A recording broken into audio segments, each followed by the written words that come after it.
C'est pourquoi, mon fils, je t'engage à employer ta jeunesse à bien progresser en savoir et en vertu. Tu es à Paris, tu as ton précepteur Épistémon. L'un par un enseignement vivant et oral, l'autre par de louables exemples peuvent te former. J'entends et je veux que tu apprennes parfaitement les langues. Premièrement le grec, comme le veut Quintilien. Deuxièmement le latin, puis l'hébreu pour l'écriture sainte, le chaldéen et l'arabe pour la même raison, et que tu formes ton style sur celui de Platon pour le grec, sur celui de Cicéron pour le latin, qu'il n'y ait pas d'études scientifiques que tu ne gardes présentes en ta mémoire, et pour cela, tu t'aideras de l'encyclopédie universelle des auteurs qui s'en sont occupés. Des arts libéraux, géométrie, arithmétique et musique. Je t'en ai donné le goût quand tu étais encore jeune, à 5 ou 6 ans. Continue.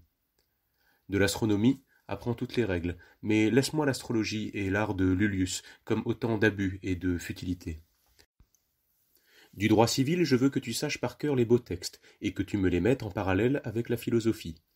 Et quant à la connaissance de la nature, je veux que tu t'y donnes avec soin, qu'il n'y ait mer, rivière, ni source dont tu ignores les poissons, tous les oiseaux du ciel, tous les arbres, arbustes et les buissons des forêts, toutes les herbes de la terre, tous les métaux cachés au ventre des abîmes, les pierreries de tous les pays de l'Orient et du Midi, que rien ne te soit inconnu.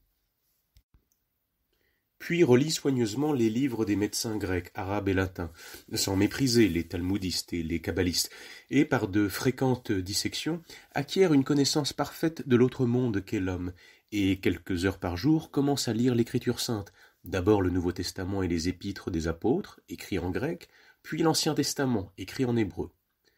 En somme, que je vois en toi un abîme de science, car, maintenant que tu deviens homme et te fais grand, il te faudra quitter la tranquillité et le repos de l'étude pour apprendre la chevalerie et les armes afin de défendre ma maison et de secourir nos amis dans toutes leurs difficultés causées par les assauts des malfaiteurs. Et je veux que, bientôt, tu mesures tes progrès. Cela, tu ne pourras pas mieux le faire qu'en soutenant des discussions publiques sur tous les sujets envers et contre tous, et qu'en fréquentant les gens lettrés, tant à Paris qu'ailleurs. Mais, parce que, selon le sage Salomon, sagesse n'entre pas en âme malveillante et que science sans conscience n'est que ruine de l'âme, tu dois servir, aimer et craindre Dieu, et mettre en lui toutes tes pensées et tout ton espoir, et par une foi nourrie de charité, tu dois être uni à lui, en sorte que tu n'en sois jamais séparé par le péché. Méfie-toi des abus du monde. Ne prends pas à court les futilités, car cette vie est transitoire, mais la parole de Dieu demeure éternellement. Sois serviable pour tes prochains, et aime-les comme toi-même. Révère tes précepteurs, fuis la compagnie de ceux à qui tu ne veux pas ressembler, et ne reçois pas en vain les grâces que Dieu t'a données. Et quand tu t'apercevras que tu as acquis tout le savoir humain, reviens vers moi, afin que je te voie, et que je te donne ma bénédiction avant de mourir.